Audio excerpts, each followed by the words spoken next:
Gad Saad really doesn't need an introduction, but he is the professor of marketing and holder of the Concordia University Research Chair in Evolutionary Behavioral Sciences and Darwinian Consumption. That's a long title. An advisory fellow at the Center for Inquiry. Dr. Saad is a strong supporter of free speech and recently testified on Parliament Hill in Ottawa on the adverse effects of Bill C-16. He has written over 75 scientific publications covering a wide range of disciplines, including in marketing, consumer behavior, psychology, economics, evolutionary theory, and medicine. His work has been presented at 170 leading academic conferences, research centers, and universities around the world. A sought-after speaker both nationally and internationally, he has also appeared on the popular Joe Rogan and Dave Rubin shows. His books include The Consuming Instinct, What Juicy Burgers, Ferraris, Pornography, and Gift-Giving Reveal About Human Nature. I love that title. The Evolutionary Basis of Consumption and Evolutionary Psychologists in the Business Science. His YouTube show, The Sad Truth, is listened to by millions, and his sense of humor is greatly appreciated by his admirers. I must say, I need a daily dose of Dr. Saad. I am always reading his Twitter account and looking at what new jokes he's put out up there about those who would deny him and everyone else free speech. So having said that, he is here from Montreal, so can we please give a great Toronto welcome to Dr. Saad?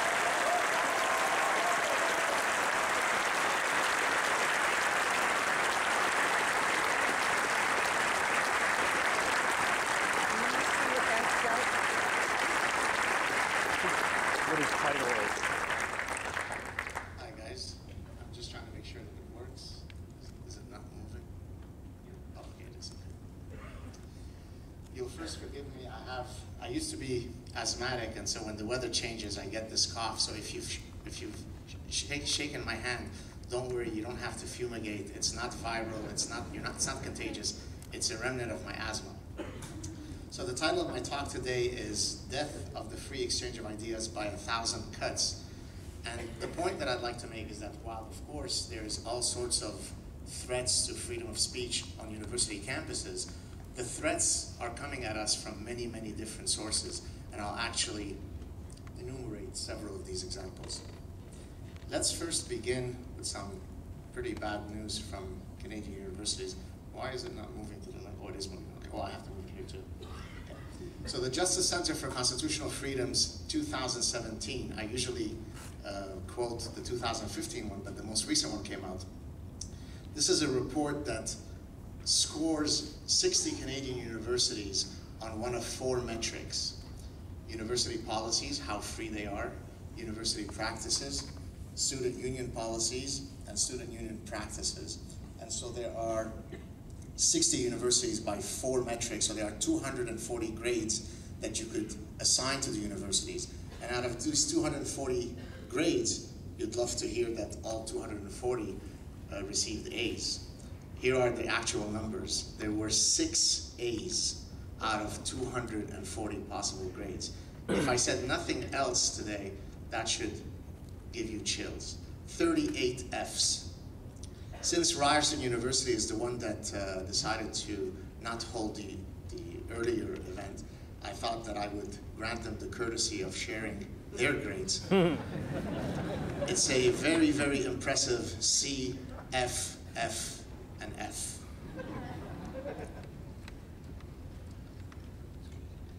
Here is the Foundation for Individual Rights in Education, or for short, FIRE. I highly recommend you check out their work. The president of that organization has been on my show. His name is Greg Lukianoff. He is a First Amendment lawyer. And they actually file lawsuits against universities if the universities violate the First Amendment rights of staff or students or professors.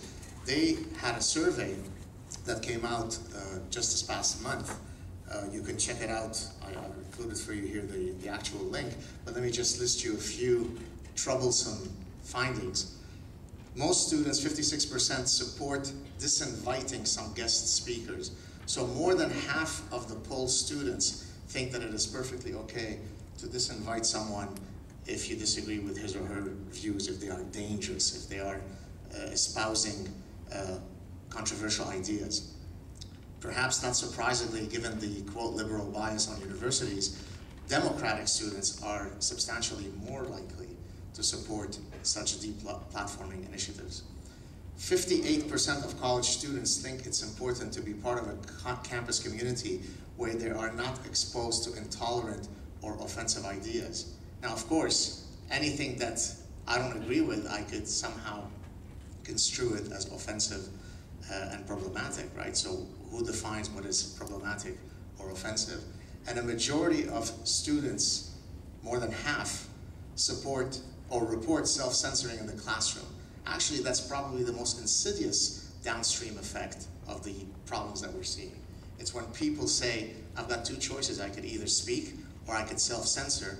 Well, the latter seems like a better option, let me keep my mouth shut. This is a fantastic, I'm trying to keep up with the different, is it going back? I need to go more back, yeah.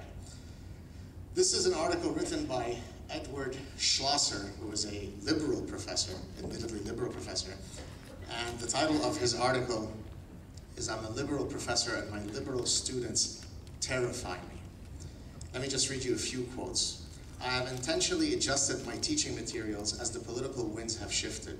I also make sure all my remotely offensive or challenging opinions, such as this article, are expressed either anonymously or pseudo-anonymously.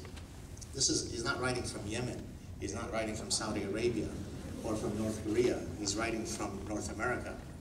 Most of my colleagues who still have jobs have done the same. Hurting a student's feelings, even in the course of instruction, that is absolutely appropriate and respectful can now get a teacher into serious trouble. In this type of environment, boat rocking isn't just dangerous, it's suicidal.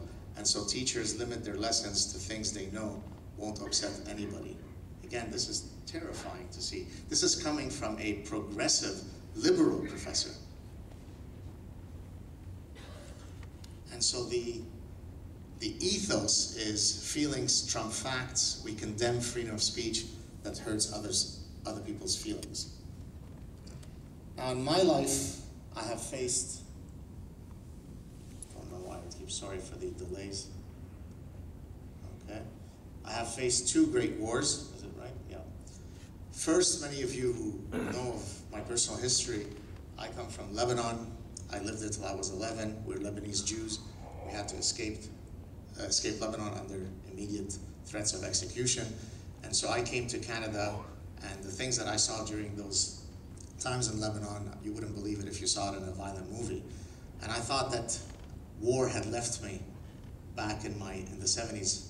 But there's a second war that I have now been dealing with. And that's the Great War on Truth. So there are two great wars that I've faced, the Lebanese Civil War and the war that I face every day in my engagement as a professor and as a public intellectual. And so the way you attack truth, there are many ways, and that's going to be part of my forthcoming book. Well, if you can, now I'm speaking as if you are an enemy of truth, the most direct way you attack truth is you kill those who are espousing the truth. You kill the intellectuals. This is why totalitarian movements, the first thing they do is they don't go after the guys with the big muscles. They go after the guys with the big brains. They're the ones who stand in the way of you being able to spread your ideology.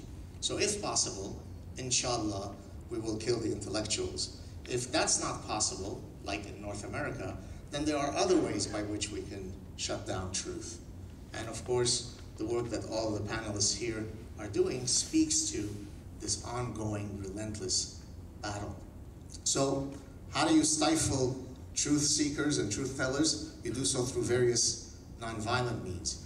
You enact hate speech laws, like M103 we have in Canada right now. Political correctness, thought policing, language policing, and I'll give examples of this that have happened to me in the recent past. You promulgate anti-science and anti-science gibberish, like POMO, postmodernism, radical feminism, social constructivism, cultural relativism. These are all attacks on truth. You create forbidden knowledge in science, things that you, as a scientist, you should not touch. Do not study race differences. don't you dare touch sex differences. And most people say, well, I have two choices. Either I can ignore these edicts or I can toe the line. Most people toe the line. You build intellectual echo chambers, you deplatform speakers, you have Orwellian social media companies that control much of the information that we consume, and I'll give some examples that I've recently faced myself. And then you abide by the following equations. Social justice is more important than the truth. Feelings are more important than the truth. Tolerance is more important than the truth. And ideology is more important than the truth. And once you've hopefully set up this ecosystem, then you've gone a long way towards creating a climate of fear where most people are going to self-censor. Here are some folks who did decide to speak out. I won't mention all of them, but most of them have actually been on my show. Alice Drager, Michael Rechtenwald, Brett Weinstein, Laura Kipnis, Christina Huff Summers, Janice Fiamengo, Yoran Adamson, and James Damore, who was my most recent guest. Each of them have had the temerity to tackle some sacred cow of the quasi-religion of progressivism, even though most of them would have come into this battle thinking that they are progressives, that they hold the immaculate cards of progressivism, yet they dared challenge some progressive tenet, and then they paid the price for it. And in some cases, they paid a very, very heavy price.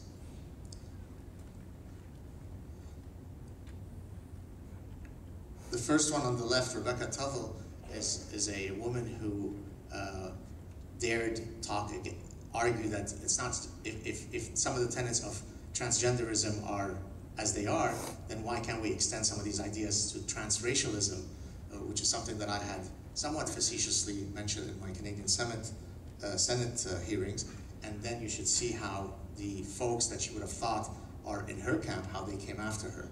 Now, if you think that identity politics can protect you if you have the right metrics, the two other women in this photo, in this slide, are trans women. Blair White and Theron Mayer, who was she also testified in the same session as I did at the Canadian Senate, and you would think, well, they're trans women, maybe they can be granted a bit more leeway if they criticize some transgender activism issues. No, once you violate the central tenets of progressivism, your identity no longer protects you. And to point to that, let me show you the next slide. Your skin color and your religion. Look at these white male Nazis. By the way, some of you might know that of all of the stories that could be told here, none is greater than when the people who tried to shut us down accused me, a guy from Lebanon who's Jewish, who escaped Islamic execution in Lebanon, of being an anti-Semitic, white supremacist Nazi. So Salim Mansour is a professor in Western University who went in front of the Canadian Parliament. He is a practicing Muslim, and he went in front of the Parliament to argue about some of the dangers of the immigration patterns that we have. Now, he's a practicing Muslim, and he's saying this. He's saying that we need to have a more tempered entry of people coming from countries who don't share our values. I'll just very briefly mention them. Tariq Fatah, Rahil Raza, most of you know, Ayan Hirsi Ali, Asra Nomani, Irshad Manji, who's not only I hate the term, but a person of color and a Muslim woman, but she's also a lesbian. Now, you'd think she scores very highly in victimology poker. When she comes out against some of the progressive religion, then all of those points evaporate, and then she becomes a white male Nazi. Sarah Haider, who is one of the co-founders of ex-Muslims of North America, and then the biggest white male bigot in the history of the world, Thomas Sowell. Many of you might know him. He's actually the granddaddy of the anti-social justice warriors fighters. He's the guy who was fighting these guys when probably no one on this panel was almost born, or maybe 1 or 2 years old. So he's really someone that we can all look to as a model for having started fighting many of these regressive ideas within the university ecosystem more than 40, 50 years ago. I've tried, by the way, to get him on my show. It hasn't worked yet, but I still hold out hope that I might be able to bring him. Now, before I put the next slide, if you thought, what would be a historical figure who is so untouchable by social justice warriors and progressives, who would that person be? Just say a name. Martin Luther King. I heard that several times. Martin Luther King is just a white male Nazi bigot. This is at the University of Oregon. His I have a dream speech. Let me repeat it. His I have a dream speech was debated as potentially being not sufficiently inclusive, and maybe it had to be taken down because, bruh, you know, gender expression.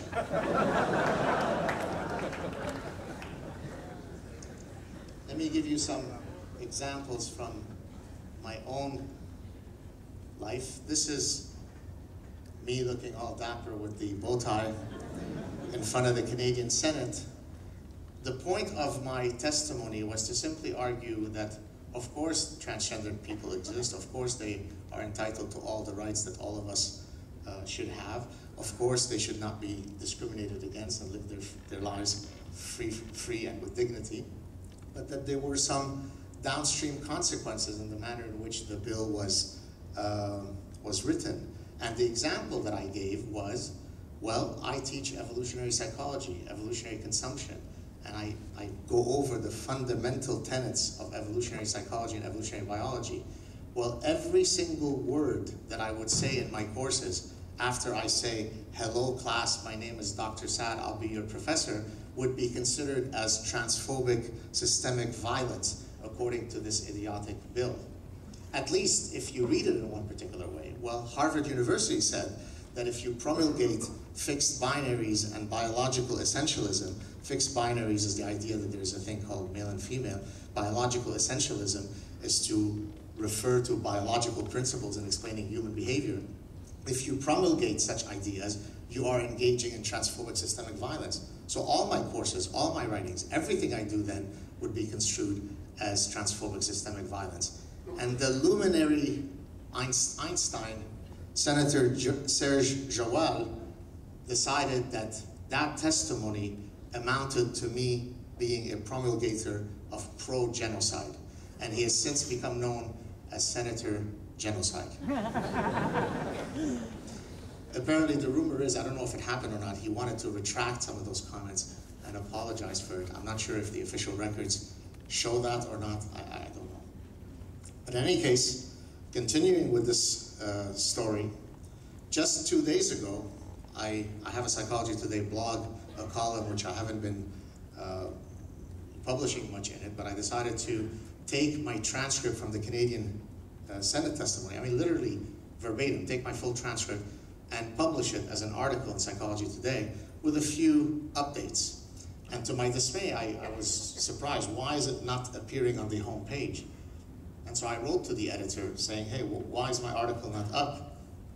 And so he wrote back to me that it consisted of a lot of mere opinions, and then he used the following 2 sentences from my testimony as sort of offensive opinions. So let me quote them for you. This is the tyranny of the minority. 99% of the population should acquiesce to having a default feature of their personhood erased because a few individuals might be inconvenienced by it. What I was talking about there was the idea that Canada is trying to move to a gender-neutral reality where many official government documents no longer have a biological marker. And my point was, but I do wish to be recognized as male. And I do wish my son and daughter to be recognized as male and female. And the fact that some folks identify as non-binary, which is a very small percentage of the population, doesn't imply that we all lose our personhood to acquiesce and celebrate their personhood. And then I continued by saying the slippery slope of totalitarian lunacy awaits us. Because of these 2 sentences that are so dangerous and offensive, he decided to yank my article. When I challenged him, he said, well, we don't publish opinions on Psychology Today, to which I replied, So if I were to look at the hysterical articles about the psychological state of Donald Trump on your website, could we assume that you're going to retract all those? I've yet to hear back from him.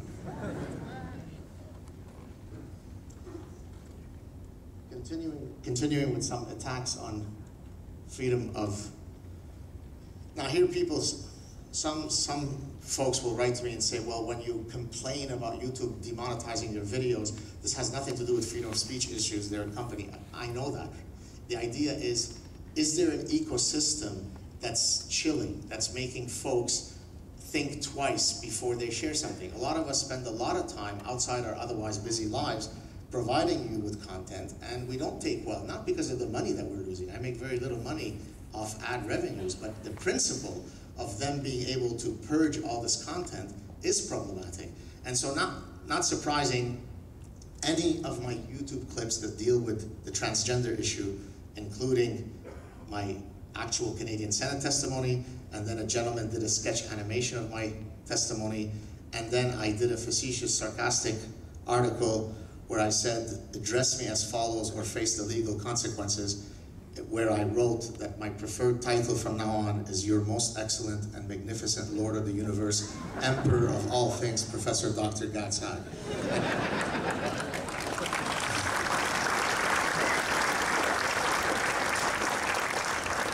Now that's my title.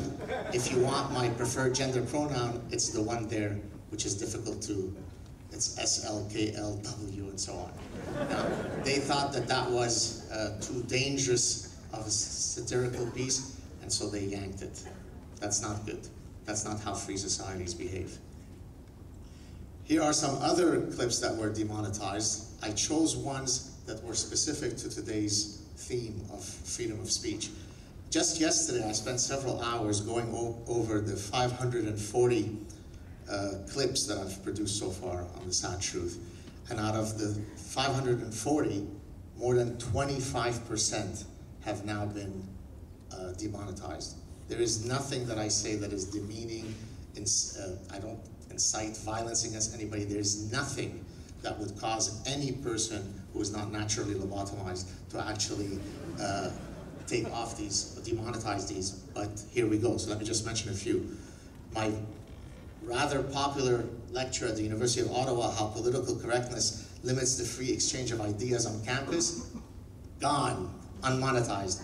Political correctness versus absolute free speech, oh, that's a dangerous one, gone. The slow eradication of freedom of speech in Canada, gone. Thought police and political correctness in modern academia, gone. When I say gone, they're still up, but they're unmonetized. They're too dangerous. Death of the West by 1,000 cuts, gone. And finally, honoring folks on Memorial Day, gone.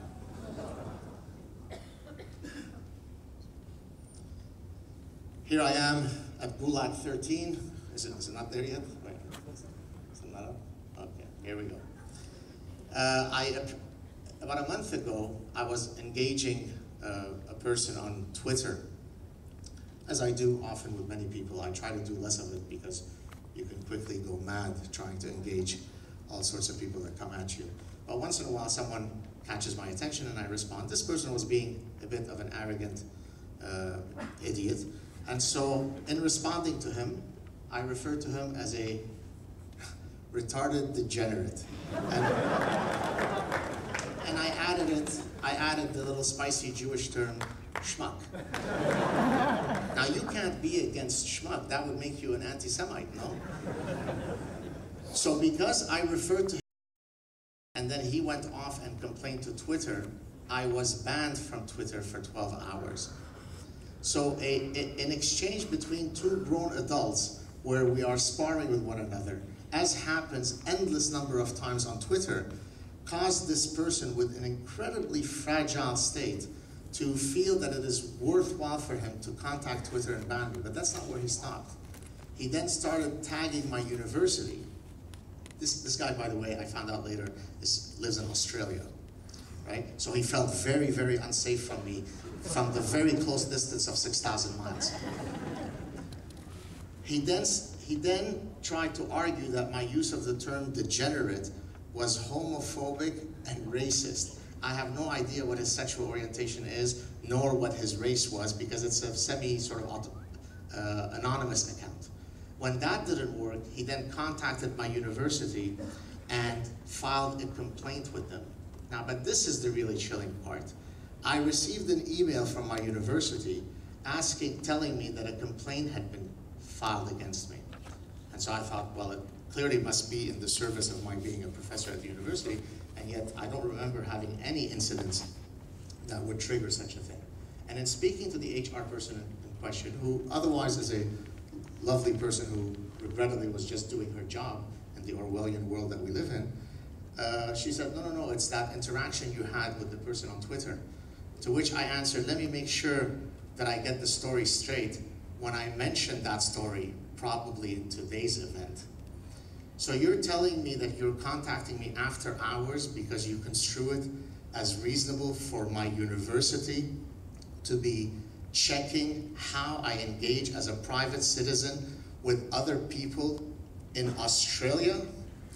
So if I were to hear that you are having a bad exchange at the pharmacy when you're buying aspirin with someone, I will report you to the university and they should follow you? I never heard back from them.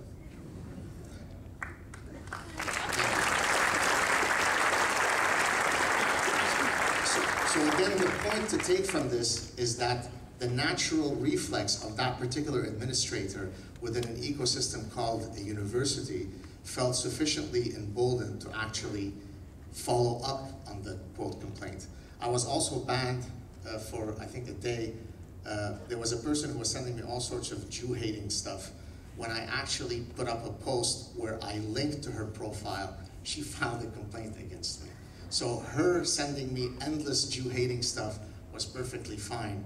My pointing to the person who's sending me Jew-hating stuff, you've crossed the line. So what are some... What's going on? Why is it not working? Sorry, guys. Do we know why it's not moving? Anybody? Battery's dead. Okay, here we go. 2 more slides and I'm done. This is actually a slide that I read at the University of Regina recently when I gave a talk, and it's worth repeating. Freedom of speech is everything. All the forces leading us to the abyss of infinite darkness must be dismantled. No more language police, no more thought police, no more echo chambers that shun intellectual diversity, no more identity politics. Instead, promote the dignity of the individual rather than supporting oppression Olympics and victimology poker. No more coddling of the culture of offense and the ethos of perpetual victimhood, as per the guy who thought that he should spend 1 month pursuing me because he was hurt at my calling him schmuck. Is that a functioning adult? Is that a natural reaction of people? Do you know how many insults I receive in a given day? About every possible thing. Going from how I look, to my religion, to anything you want, every single day. But this person could not handle schmuck, and he thought that I should be fired from my job for calling him schmuck. Do not cede a single inch, I'll even make it smaller, a nanometer, to any ideology that is antithetical to our secular, modern, and liberal. And when I say liberal, I don't mean faux liberal. I mean true classical liberal values. All ideas, beliefs, and ideologies are open to criticism, debate, mocking, ridicule, and other forms of scrutiny. Short of direct incitement to violence, eradicate hate speech laws. 1 more slide.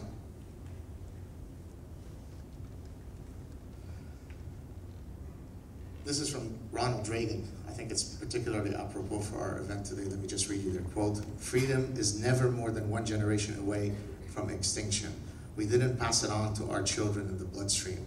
It must be fought for, protected, and handed on for them to do the same. Or one day, we will spend our sunset years telling our children and our children's children what it was once like in the United States or in Canada, where men, and I don't mean just men, I mean men, women, or non-binary or gender fluid people were free. So get engaged. And as I promised I would say, I told this already to Sarina. Sarina didn't have a platform. She wasn't a known professor.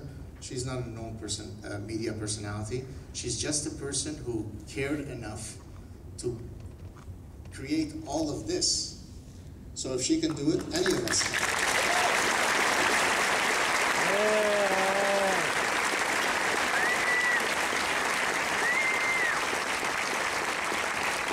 So for the endless number of people who write to me, I'm very touched and honored, all of you who write to me in the thousands, who say, well, what can I do to get engaged? Just remember the 2 words, Sarina Singh. And so I'll end you with my now infamous battle cry, march on, soldiers of reason. Thank you.